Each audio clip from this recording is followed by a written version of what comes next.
You're listening to Rendezvous with the Writer with Bobbi Jean and Jim Bell, only on LA Talk Radio.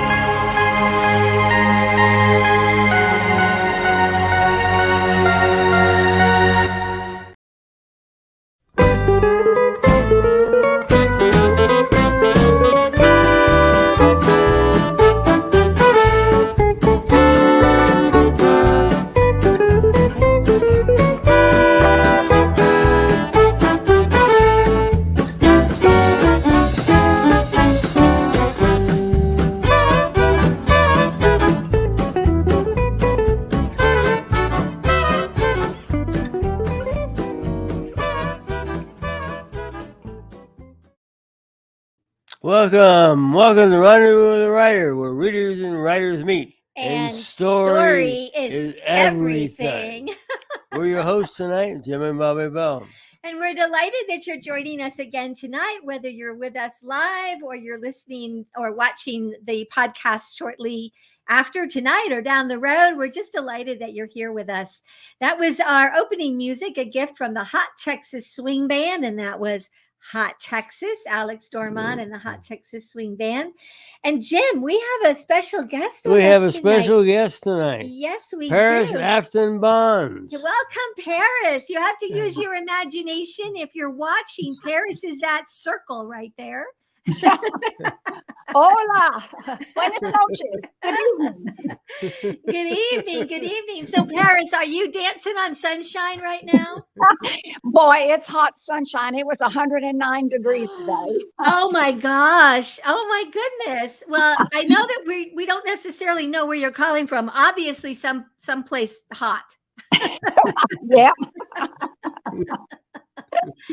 Well, we're delighted to have you with us. We are going to be talking with Parris about this really, really wonderful book called Answering the Call. I'm trying to get it in the camera there. And Jim has a little intro, Parris. I think he's going to. Did you want to go ahead and read Parris's intro? Let's do that. Parris Afton Bonds is the mother of 5 sons and the author of nearly 50 published novels. She is co-founder and first vice president of Romance Writers of America, as well as co-founder of Southwest Writers Workshop. Now, ABC's Nightline declared her one of the 3 best-selling authors of romantic fiction. A New York Times bestseller, Parris has been featured in major newspapers and magazines, as well as published in more than a dozen languages. Now, the Parris Award was established in her name by the Southwest Writers Workshop to honor a published writer who has given outstandingly of time and talent to other writers. Those who have received the Parris Award include Tony Hillerman and Norman Zollinger. Now, tonight we're chatting with Parris about her latest book, again, Answering the Call. Please welcome Parris. Good to have you here. Oh, gracias. Thank you. I am thrilled to be here, truly. So, Parris, we were just talking about all of your working, with the Romance Writers Association of America and so forth. And so we all know and love you as a romance writer. And when you were with us on the writer's block a few times, we were always reading the latest Parris Afton Bonds romance, Answering the Call. Is this also a romance in the traditional romance sort of template? Yeah, you would call it a romantic thriller. Yeah. A romantic thriller. That's it. See, Parris, we have to have some definitions here. We kind of went back and forth. What is a romance novel? And we understand there's rules. So Yeah. what are the rules? Yeah. What are some of the elements, without spoiler alerts, because it is a thriller, but what are some of the elements that go into the writing of a romance novel? If it's purely romance, I will quote what Janet Daly said. And she said, either the heroine is thinking about the hero, or she is talking to him, or she is, what was the third one? But it's always about what is going on between the two. Mm-hmm. So that is pure romance. But you have all spectrums of the romance. I do historical romances. Every novel has romance in it. Yes. That's true. Now, Bobby said something about romance novels have a happy ending. Is that a requirement? I think, and I'd like just to reword that. We all want to believe that there can be a happy ending, but really, Bobby and Jim, it means that there is a happy resolution to this particular situation addressed in the novel. Yes, there's Mm. at the end of the book, the reader sighs a sigh of relief, like, okay, they got it together for now. Yes, Thank you. a story is about danger, how someone deals with danger. So you're building up all this tension, and at the end, you want to have the climax. No pun there. Yeah. And then there's that sharp drop of the tension and relief, and the reader feels good when it's done, plotted correctly. Yeah. And the reader wants more. Yes. Once more. No. Is that one of the rules? Yeah, because we really are engaged with the characters, and we may close the book, but we may keep thinking about them, or we may hope to hear that there's a sequel, or there's another in a series, coming, where we may revisit them again somewhere down the road in their lives, right? That's correct. And because it's 109 degrees here, I'm thinking about having a sequel set in Scotland so I can go there. Well, it was always fun to catch up with you on the writer's block, and some of the things that we always like to talk about. We're going to get into the book specifically in a few more moments, but you are the mother of 5 sons. Where did you find, and you've been writing, your whole lifetime, it would seem. How did you find time to raise 5 boys and write the amount Some of books that you've written? You might add that I'm clinically crazy. my kids would say that. And it's true. I was even nursing, holding the baby in one arm and typing one hand. And I say typing. This was back before we had, the internet, the computers. But Right. I had an article published in Writer's Digest called Moment by Moment, and you don't wait for a large span of time to write, because you're not going to find it. You do it moment by moment. You take sitting in the principal's office waiting to talk to the principal about one of my children, on the football bench, the cold bench, maybe when they're working out, in the doctor's office. You just make time. And were you always writing one magazine article or book, or at a time, or did you have multiple projects that you were working on at the same time? I really try to keep with just one project, although I remember one year I did contract out to produce, within 1 year, 5 novels, and I cried a lot that year. Yes. Oh my goodness. Parris, any of your sons, are they writers at all, or are they all in different other professions? They're all in different professions. One of them, Jason, I'm so proud of him. He just got promoted to assistant fire chief, but and I won't say where, but he writes quite well. Yes. Okay. But the others, and you know what? Of course, they don't even read my books. They don't want to know what Mama's thinking.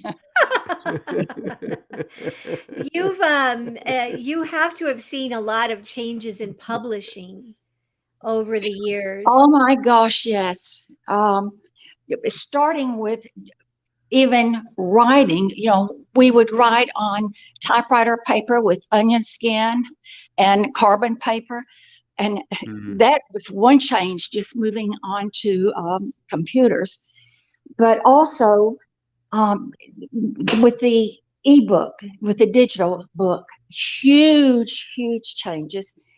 And in some ways, it's wonderful because so many wonderful writers, talented writers, would get overlooked just by when there was just the major publishing houses. And now that's open where we can find all these wonderful writers that we can read and get involved with. But then that means also everyone can write a book, and there's just a billion books out there, and it's hard for writers starting out to get noticed now. To get found. Yes. Yeah. You know, Parris, when did you actually start writing? When did your career start? You know, high school, college, when you were a little girl? Well, I wrote my first story when I was either 5 or 6. My mother saved it, and it was called The Black Girls Ride Again. But my husband was with PepsiCo International when we moved to Mexico. So I thought, well, why not? I had some time extra there. Why not write? And I wrote about a dozen articles and short stories. The first one was Motso to Modern Secretary magazine, and I went and interviewed the secretary at the American Embassy there, and got patted down by the good-looking Marine on guard. And you were hooked. I was hooked from then on. So I sold about, probably a dozen, and then we moved back to the States. And I thought, you know what? No one will know if I try to write a book and I fail. Only the postman, because you send everything out by way of the mail then. And I thought, go ahead and try it. And so I wrote the book. 6 months had gone by, and I'd really forgotten about it. And I did what they advised: you go ahead and start another book. And I was really wrapping up the second book, which, as it turns out, got published first. But I got this call while I was ironing, and I'll never forget, Bobbi and Jim. It was Valentine's Day, and I was ironing my husband's good shirt. And I picked up the phone, and I answered, and I thought it was like publishing house, where they're trying to sell you books, and I almost hung up on them. And then when she told me they wanted to buy my book, I started crying and doing the happy dance, and then I cried some more when I realized my husband's shirt was on fire with the I thought so. I thought you were going to tell us that. Yep, it really happened.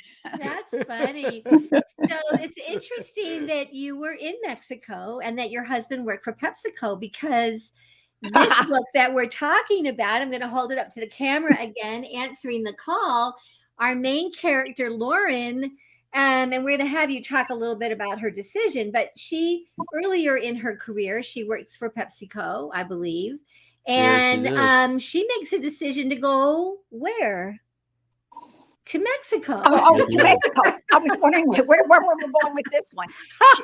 She makes the decision to go to Mexico.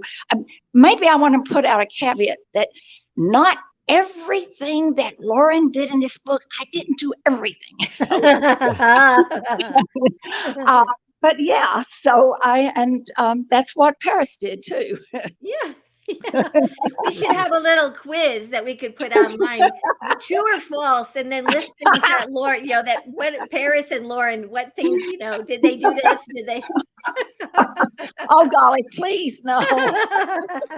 Well, when you took the trip to Paris and you took the trip to Mexico by yourself, did you really have any fear at all? Or you kind of like, hey, everything is cool and I'm going to have a great time? That's a good question. As I mentioned, 50 years ago, a little over 50, we moved to Mexico the first time. So I had a sort of a working knowledge of Spanish. This is the most important part. At my age, I was 77 when I did this. I thought, what do I have to lose? There's just a few years ahead. Even if I end up a bag lady, that's another adventure. So I sold everything, and I was a little bit concerned, about how I'd make it all work. Once I got there, it was a whole lot more difficult than I anticipated. Okay. And Lauren kind of discovers that too.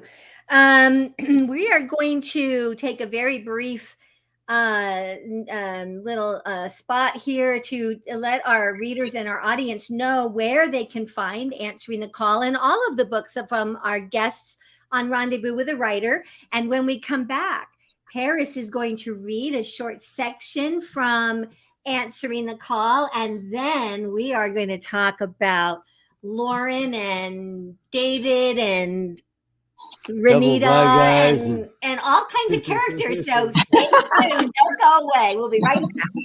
Story is everything. Find a great one on Out West Shop's bookshop. Go to outwestshop.com. Find books and CDs on the menu. Choose Shop Out West on bookshop.org. Browse through featured authors on Rendezvous with a Writer. Explore curated book lists and our featured picks. Add in note cards, calendars, and jigsaw puzzles. One-stop shopping for great gifts. Use the search box to find thousands more titles. Make the switch. Your purchase supports us as independent booksellers. That's our story.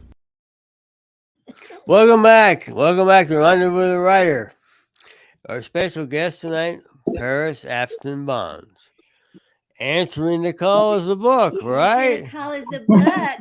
Parris, do you have a short section you're ready to read, and you want to set it up for us? I do have a short section, and it starts right at the beginning.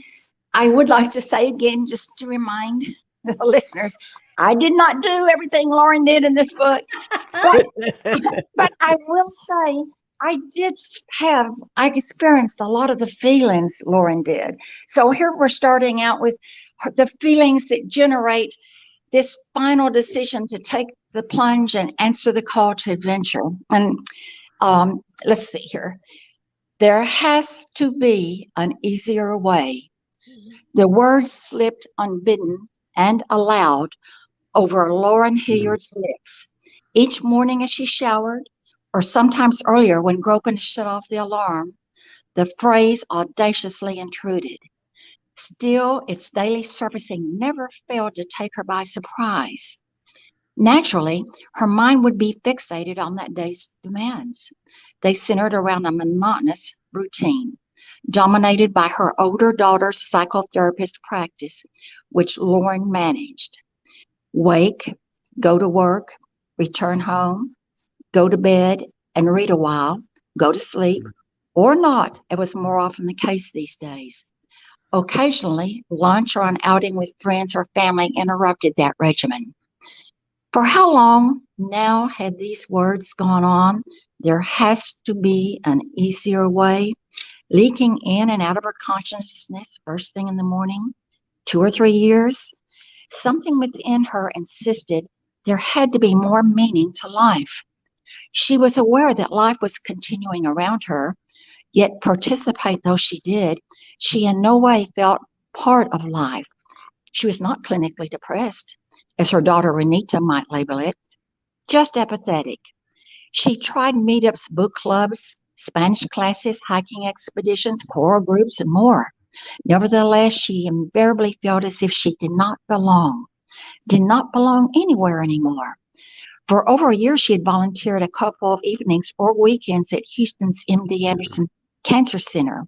In observing the magnitude of suffering and only occasional relief or remission for the patients, rather than feel fortunate for her circumstances, she felt burdened by guilt.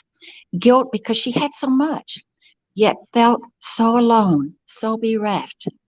This despite her good health at nearly 70, her family and friends, and her relatively stable financial security. Stepping from the shower, she toweled off, swiftly dressed in appropriate muted colors with low heels, and for a more subdued appearance, clipped up her dark, shoulder-length, bobbed hair, shot full with gray.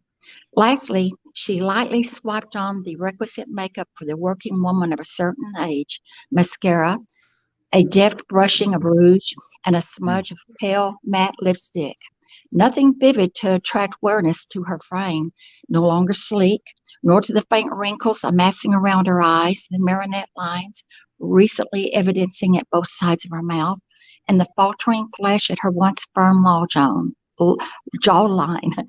A furtive glance in the mirror confirmed her dismal reality. She was gradually fading from view. That's it.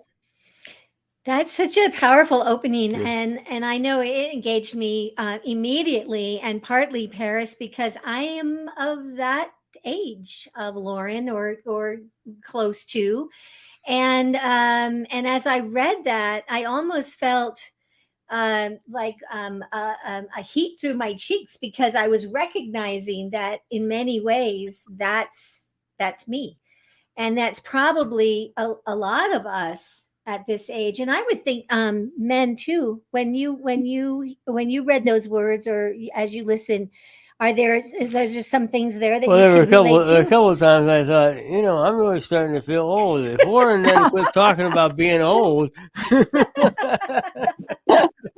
Oh man. But I think that's actually one of the really terrific engagements of this book and this story, is that we do have two major characters that are older, and for the reader, we can really relate. And I don't think you have to be necessarily of this age to relate, but I think if you are, you will feel this is a book for you. This is about people you that are in your family, around the people that you might work with or volunteer with. This is our part of life. This is where we are in Yeah, life, right? This that's is right. our phase of life.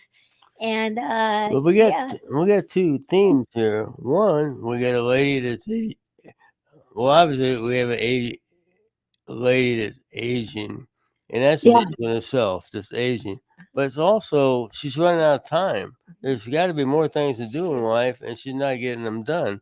But she's not. To me, she's not sure exactly what she wants to do or how to do it. But she got to do something. Yeah.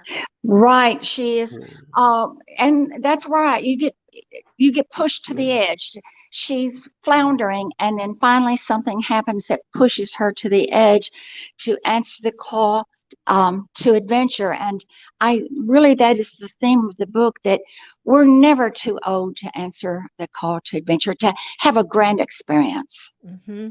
And there's some other things that she's experiencing that are things that I think sometimes I lay awake myself wondering, am I starting to lose my memory? Did I get that email out? I said I was going to get out. You use a term, lovingly gaslighted. Her older daughter is beginning to say some things to her that she's like, that doesn't sound like, no, I think I did that. But Lauren is beginning to question also, is there Alzheimer's in my future? Is there some form of dementia? And you also, as the author, you talk about Velcro. She gets tight, like Velcro is kind of pulling her. And I go, that's a perfect way to describe that. She described it quite pulling at the often. shoulders. I feel like I need to go pull that off. Yeah, get that Velcro off. But I mean, I felt it just when tension gets so high that my shoulders feel like they're pulling back by Velcro. But as far as the worrying about, and we all do, and I feel like I've lost probably good 20-25% of my vocabulary from youth. I mean, that happens. But both a good friend of mine for 50 years has Alzheimer's, and then also my sister-in-law just passed with Alzheimer's. Mm-hmm. So it was in the back of my mind that this could be, and I've made it in the book where her I can't remember now whether it's her father or her mother that had Alzheimer's. I think her mother. I think it's the mom. I think it's her mom. So she does have this worry, and it's what finally generates her to take this leap without looking. Yeah. But what's so interesting is she takes that leap, and some of these things that you describe for Lauren in the beginning pages, even when she's in even more kind of dangerous thriller, we'll say, thriller situations, she no longer has that question. When she wakes in the morning, she is no longer asking that question that she was asking every morning. And there's tension. As a reader, there are like, oh, what's going to happen? We're tense. But she recognizes the danger, but she doesn't, it doesn't impact her the same way when she describes sort of physically how some of this was impacting her before she made the move. So why does she go? Why Mexico? Why doesn't she go, to Bali or Scotland or, why does she go to Mexico? Well, for one, she backpacked through Spain the year after she graduated from high school. So Yes, she she did. inherited a working knowledge of Spanish. And then also, Mexico was really inexpensive, a good place, and many expats would tell you that, to live, in a much better situations than you do here often. And then lastly, what was I going? I lost my point there of why she decided. Oh, she loves it. It's exotic. Mexico is exotic. It's something different. Just like David, whom she meets. Oh, be still my heart. Yes, David. Yes. Well, she's a pretty resourceful character. She encounters a bunch of terrifying, incidents and things, and it appears to me she handles them quite well. And Well, if you want to create tension, you need to put the main character under a lot of pressure. And so now that she's moved to Mexico and I've put her under this pressure, it's only then that we don't have time to think, even here in real life here, but in our own lives, we don't have time to think when we're under pressure. It shows the kind of person we are because we have to react without thinking.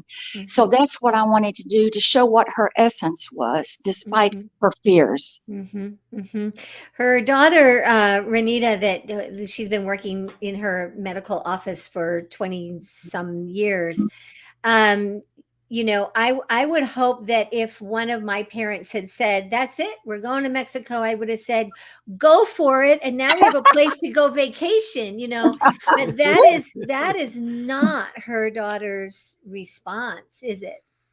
No, her daughter first, she's losing a valued employee there for 22 years who made a lot of sacrifice and didn't get paid, with the scale that should have been paid, but was always reliable and responsible. And it's hard to get someone, to be these days to be reliable and responsible. She's losing that.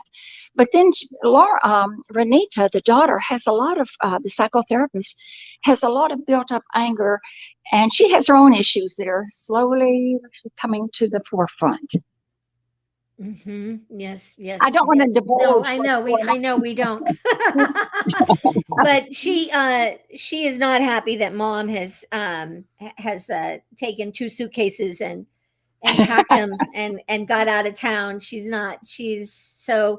where a lot of the tension in the storyline come from, because she really she meets some interesting characters. Tell us about this David Escobar. Yeah, just give us a little. Yeah. Wow.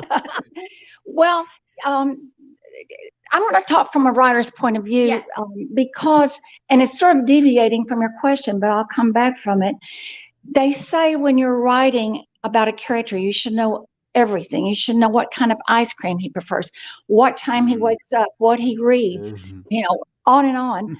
And for me, it's like visiting on a vacation, visiting a seaside town, and you meet the people and you get to know them a little bit on the first draft.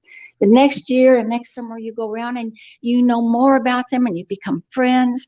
By the third draft, you're the best of friends and you know everything about them. So to me, a plot is what reveals the character. And little by little, I'm developing that character that the plot will expose. And as far as David, now back to David, he's exotic. He's both. He's as home in a tux as he is in street grunge clothing. He hangs out with the president of Mexico and also with the underbelly of Mexico. He is resourceful. He's also compassionate. He has a son that you can see he's devoted to. So that's mainly our David. He was he was, as a young guy, what was he, 16 or 17? I'm trying to remember now. On the border in the Barrio and ferrying migrants, and he got caught and put in jail for 18 months. So he knows how to navigate around both the underbelly and the upper world. He's a good guy and a bad guy and really hot, right? Really hot. And he's all of us. I mean, we all have our foibles and our follies. I certainly have my follies, my man. Yeah. Well, I kept thinking too as I was reading. I don't often think this way, but like, okay, who would portray David on the screen? Who would be? I've got him. Would be? Do you have him? Do you have him? Yes. Lauren too. Yeah. One of my readers sent me a photo, and I said, "Bingo, that's him." She said, "If there's ever a movie made, you've got to use him." And his name is Jeffrey Dean Morgan. Jeffrey Dean Morgan, if you're listening, please call. I'm gonna be looking you up when we get off the air. Do you have an idea for Lauren? Someone suggested Meryl Streep and a couple of other suggestions, but I really don't. Do you have a suggestion, Bobbi or Jim? Do y'all have a suggestion? I hadn't thought about it. I kept thinking different people. She is such an interesting character. She really is. And I think one of the things I like about both Lauren and David is that, and I think you just described how it happens, the plot does begin to reveal them. And David, for sure, when we first meet him, we think of him a certain kind of way. It's not a stereotype. It's not a cardboard character at all, but we kind of go like, okay, I've seen that character in, this situation drama. I've seen, watch out. Yeah. Don't be in a dark alley with him. Don't trust him, but as we move along, these characters become people, and they have, good days and bad days. And he kind of likes to really protect his heart, doesn't he? Oh, absolutely. He gave his heart to his wife, and before Lauren there. And because of him, she was exposed to danger and was murdered. So he's very careful about giving his heart away. He didn't want anyone else exposed to danger. And I think that's one of the things that keeps the reader reading and keeps us really engaged, is because we get more and more involved. In fact, talk to us about, she's so fun, Andy Lyons. She's so important to the story. And what tell us about where did she just announce herself to you, or how did Andy? That's a good question. Where'd she come from? Where did she come from? Yeah. Bobbi, you said it correctly. She just showed up. I did work for one of my sons. He's a doctor of chiropractic. I worked for his office for 20-something years, and different people would come through. And I really, really loved working with the patients.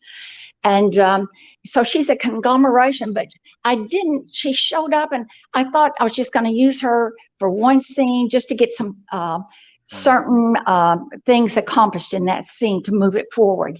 And she kept showing up. And I really could not identify with her because she was from a younger generation. She had tats, piercings all over, purple hair, spiked, you name it.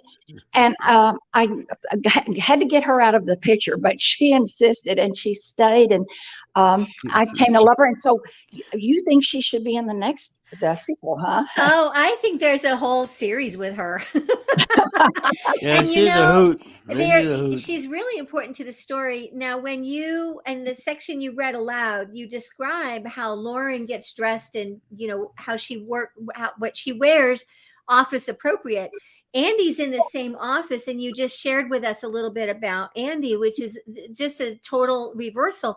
I did wonder what was it about Andy that Renita decided, I need to have her on my staff, because she seems just so, she seems so out there. Actually, Renita did not want her But okay. but Lauren, I felt sorry for her because, as it turns out, Andy came from a home that did not work out well, and she was floundering on her own and just 18 years old. And Lauren took pity on her and fought for her to stay on. Right, right. And actually, I could imagine that Andy was mostly, I think, handling the patients as they came in. She was kind of the front desk, yeah. right. And I would imagine that a lot of patients that they would feel almost, she would put them at ease a little bit because she's just so, she's just out there, She's not judgmental. That's one thing I liked about Andy. And she has no fear of anything. Bring it on. Bring it on. The young patients who came in for for psychotherapy there, as well as the older ones, they were entertained. Yeah, they were. I know you have some questions that you just need to get in and jump right in here, Jim. We'll just, be nice, Jim. Andy's a nice person. Let's talk about this really super bad guy.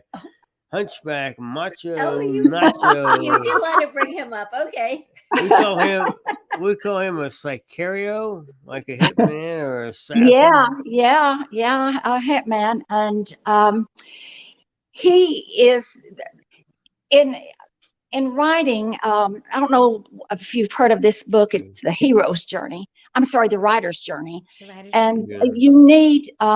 He's the guardian at the gate, really. Because the real hitman is the man he's employed by. But I just had to have him show up to keep putting larger and larger obstacles in the way of David and Lauren. Yeah. And along with him come some of these other, not themes exactly, but there are some things... what we were talking about? We get into the thriller elements. Yeah, we get into those nasty things like organ harvesting. Yeah. Gangs taking over. Gangs, yeah. And just even when Bribery. I was down there, it was so. And I'm not taking a platform here, but it was sad to see the trek of people escaping execution and torture and all of the horrific things that are going on in other countries, and trekking through Mexico, and you drive along the highway where you're in your nice car, air conditioning, and they're walking thousands of miles. So it did. I needed to put that in. Mm-hmm. Yeah, absolutely. You did you know when this book, the characters announced themselves to you and you started to tell their story, did you already kind of know a lot of how it was going to go down, or did you just kind of start writing in it and they revealed the story to you? I knew virtually nothing. In fact, I really wasn't planning on writing a story. I had moved to Mexico. I wanted to, lay out on the surf and enjoy it and not work at all. But just incidences that I was experiencing generated the story.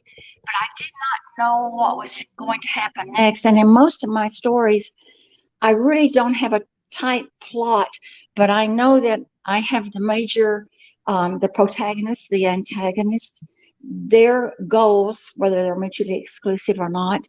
And then I know the most important part of the book is the climax.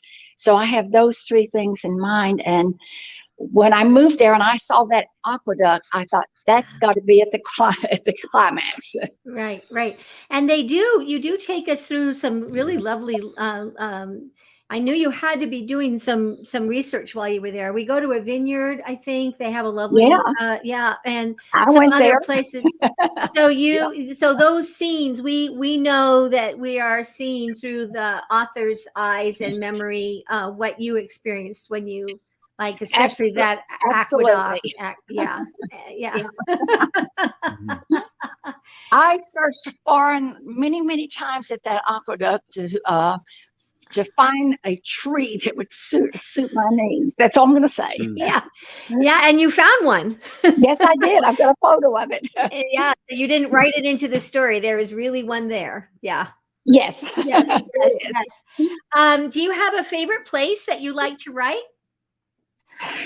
Um, can you specify more? You mean like in my Sure. office? Or? Yes, or well, I know you were sharing when you were raising the boys, you were kind of writing wherever, wherever. Yeah. But I didn't know if you have that happy place that you go in and there's your comfortable chair and there's your there's your margarita and you put a little music on and maybe you have a light or maybe you're just writing by the light of the laptop or kind of do you have a favorite place that really feeds your muse? No, I don't have. I like the word you used, happy place. No, it's a place of struggle. Some days I just dread going in there, but I know that, whether I've contracted on a book or not, I know that it's something you do and it will get easier. It's getting past that first draft that is so difficult for me. So I write wherever. I mean, I've written, I've written in places you would not imagine still. We're talking with Parris Afton Bonds, and of course, we're talking about the wonderful romance thriller Answering the Call. It encourages us all to answer the call that we are maybe hearing in our lives, and we have the mute button on. We're going to take a very short ad spot for our sponsor, Out West Shop, and we'll be talking more with Parris when we come back. Stay tuned. Here at the Out West Shop, we're passionate about the American West, the truth and the myth. We're purveyors of fine Western goods. We scout for unique and distinctive apparel, accessories, home decor, and general merchandise that are a reflection of the Western lifestyle. We hunt for unique artisans and craftsmen who are inspired to create decorative art you can wear based on their own love for the story of the West. We round it up and bring it to you. Check out OutWestShop.com when you need anything Western. Welcome back. Welcome back to Rendezvous with the Writer with Parris Afton Bonds. Answering the Call. Book we're talking. I just a little question for me. You've written, like you said, over 50 books. Just is there an average time it takes to write a book for you? About 6 to 9 months usually. Okay. And I would tell you that it never gets easier. And if it is, I start to worry because you're being repetitive. You're not exploring and expanding. So it's never easier for me. Okay. Now, a little question that we sometimes ask, and I know on the other show is asked all the time. Do you ever get writer's block? Good question. No. To me, there's a million ideas in the library. What I get is just stuck in a scene or something, and it could take me an hour or two of walking around. It could take me a day, but usually within 2 or 3 days, I get past that. I call it stuck. It's not a writer's block. It's just what would work. What works best to make this scene move forward. Mm-hmm, mm-hmm. There's a lot out there, but I just had to find the best idea. When you're reworking a draft, you have your first draft done, and now you're going back through. Do you find as you're editing that you can get stuck again, or is the getting stuck part mostly with the first draft? Mostly with the first draft. I love the second, third, and fourth, and sometimes fifth draft. I love it. It's the polishing, the honing. It's the fun part. Yeah. Is writing a villain character difficult, or is that really fun? Surely you've thought about, if I could just choke that person. Surely you've thought that, the person who's cut you off on the highway. Your villains, if you're going to have a realistic villain, you're going to have to also portray what they do care about. You want them to be 70% evil and 30% good. And I'm making up that percentage, but I think you understand. Yeah. Yes. So I'm just looking at our clock. So Parris, what's coming up next? if you can share anything. Well, I think we talked about it briefly. I'm already on the finishing the first draft of the sequel to All right. Answering the Call, and it's called So Done. So So Done. done. So done. And that's what shows up. And you had mentioned, Bobbi, that you had something that, and I loved it, that comes to you every morning. Yes. Do you mind sharing it? No, I don't mind at all. When I first wake up, just like Lauren, I have a thought that just comes immediately, and it is this the day? And it's open-ended. And on a good day, it could be, is this the day of a new opportunity? Is this the day that a writer that we've been wanting to get for the show actually is able to find an open spot? Is this the day? And it's a get up and go, get up and go kind of thing. And then there are days when is this the day that is my last meal, my last supper day? Yeah. Is this the day that I have, I'm going to see the doctor for a basic routine, checkup, and maybe Yeah. something, is this the day that I do work and we ride share and we share the car, and my husband picks me up, takes me and picks me up. And I always wonder, is this the day when I come out of work, he's not there? So, yeah. and I think as we get older, and I think we don't talk about it, I think it's something, we don't necessarily even share with a good girlfriend, excuse me, but I couldn't help, as I was reading Lauren's first sort of thoughts about the day, that, and I wonder if we don't all have something like that is that voice, that talks to us. Well, knowing that you're drawing closer to the end of your life, and we all have such wonderful dreams of our youth, and sometimes we lose the thread to them, and what happened to them, and will I find it this day? Jim, do you have anything that you get up in the morning and think? As we talked before, my thoughts are not near as philosophical. I get up thinking, I don't think I got enough sleep. And let's see, am I going to make enough money? And the other most important one, we do look at each other now and we make sure we know each other's names. Like, who are you? Who are you? Do I know you? Well, you should know each other. I know you've been married a long time, and I think that's so admirable. Yeah. I have to write about aging people who are very happy in their marriage. So maybe I need to interview you two later. So where can our readers and our listeners and all, where can they find you, Parris, and where can they get your books?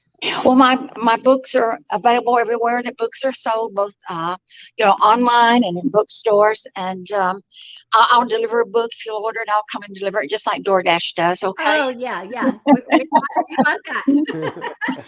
Jim has a couple of quotes that we love to kind of begin to wrap up the show. Go ahead, Jim. You have a couple quotes to share? Tonight both the quotes are from the book, from a book, and about the one is from Lauren herself, who says, "For all the sad words of tongue and pen, the saddest are these it might have been." Yeah, those are actually from Laura. They're anonymous. I don't know who they're from, but she was remembering. Yeah, she was remembering. What might have been. Yeah, and it is. So I don't want to look back and think, did I miss that? What might have been if I didn't take this opportunity? That's why we have to answer the call. And because in interesting enough, one of her friends, he's actually a whittler, and she's talking to him before she heads on south into Mexico. And he has a quote for her, and he's really quoting Henry Ford, the car guy. "If you always do what you're always done, you will always get what you've always got." Yes. Answer the call for adventure. Oh, Parris, this has really been great fun. We so appreciate you being with us tonight. I had a great time. Yes, thank you. And next week, we're just going to wrap real fast. Next week, we are joined by Kathleen Morris. I've already started to read Gold Digger, the legendary Nellie Cashman. This is a really wonderful, another really great book. We want to thank all of you that have come along to participate in Rendezvous with a Writer with us. And Jim, do you have a closing thought for till next week? Well, remember, it's always a great day out west. See you next week. Keep reading. Adios. Adios. Bye-bye.